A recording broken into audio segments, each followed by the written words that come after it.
Hey guys. Whew.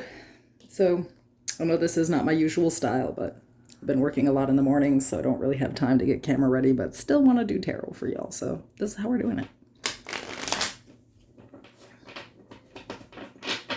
This will be a spiritual reading for Libra, Sun, Moon, Rising, and Venus placements. This reading style is also a little different than I usually do. I kind of like how they keep coming out, so I'm going to keep doing them. So as always, these messages are general. They're for the collective. So only take what resonates, leave anything that doesn't. Remember that there is no gender in tarot. If I pull a queen, I could still be talking about a guy.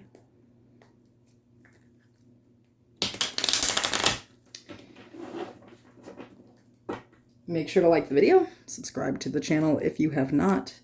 If you need to book a private personal reading, that information's in the description below, as well as the pinned section of the comments. And I've also linked a friend's channel there if you want to check her out. She is freaking amazing. Ooh. Okay. All right, Spirit, tell me about Libra. What do they need to know? And guys, if this doesn't resonate, that's okay. They've been extremely specific. Just check out your other placements. You might find your story there.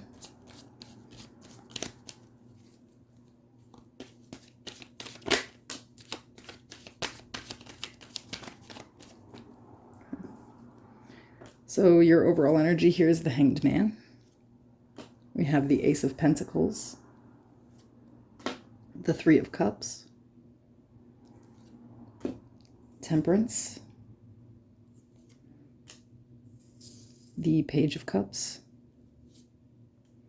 the Eight of Cups,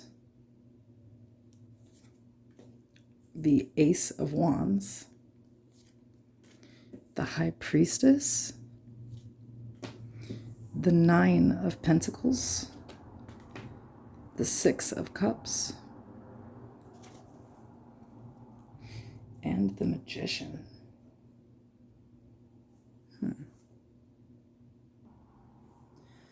So I have a Libra here that's kind of looking into their deep subconscious.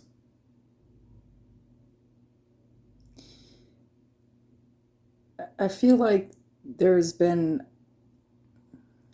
an issue around your emotional maturity. I feel like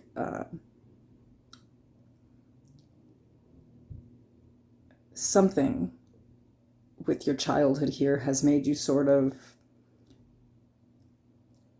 emotionally detach. Like, I feel like there's this subconscious need to be perfect. This is something from the childhood, right? The Page of Cups and the Six of Cups. So here we're getting this new perspective. We're actually kind of looking at this from a whole different perspective than we ever have before, where you realize that, you know, there's some instability in life, especially in connections with the Three of Cups there. This could be family members, friends, lovers. That in order to really be a stable person, you actually do have to look into those deep emotions, right?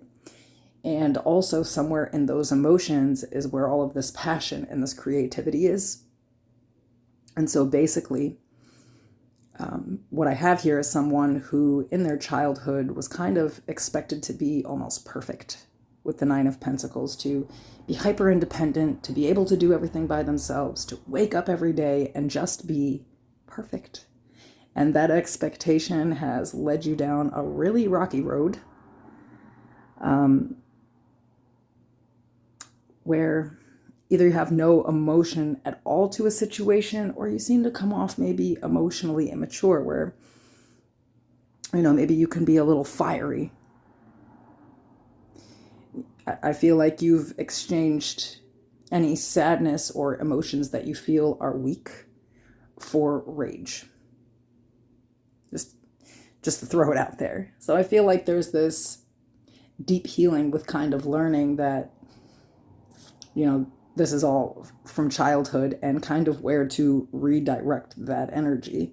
And, you know, this happens with a lot of people. If you grow up with parents that just have these ridiculously high expectations of you, and they're always pushing for you to sort of become an extension of them, to always make them look good. They want to look like they raised that very stable, solid child.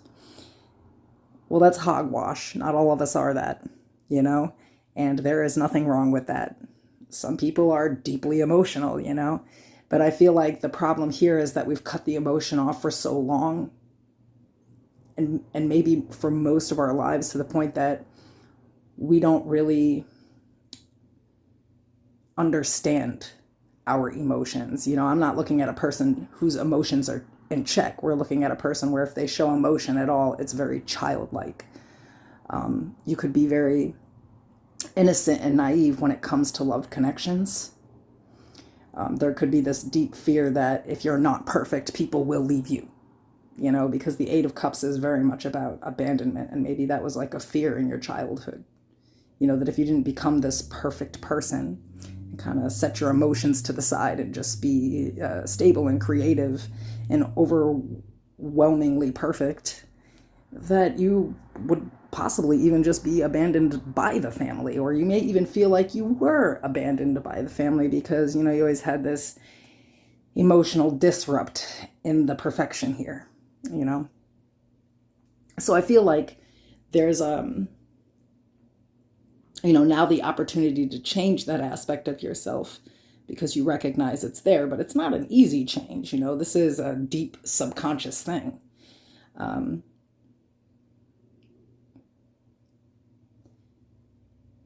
The way I see it, though, is that you feel like you need to take all of these resources and sort of like twist and manipulate your brain out of this childhood trauma and emotional distress, to relieve yourself of these ideas that you do need to be perfect, and always kind of just attempting to hide the fact that you're not, or hide your emotions.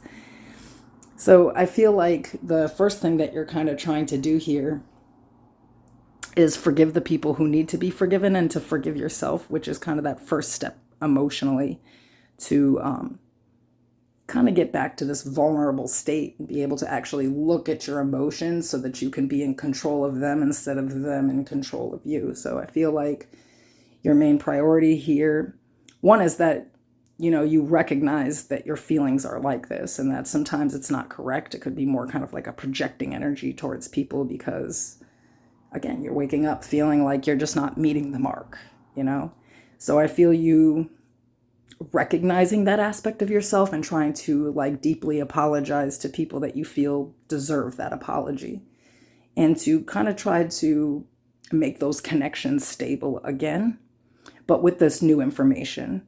So it'd be kind of like, if you do have those kind of punitive parents that are always like on your ass about doing everything, you're learning that you can't really change those people, but what you can do is change how you emotionally respond to that, and if you decide to live by that rule or not. And it's kind of like what I'm looking at here is somebody who is at the point of radical acceptance in their healing journey. You've accepted that other people are who they are, that you are who you are. It's an emotional being. It's okay to be emotional, and in fact, if you don't get back into that vulnerable state, you're not going to ever,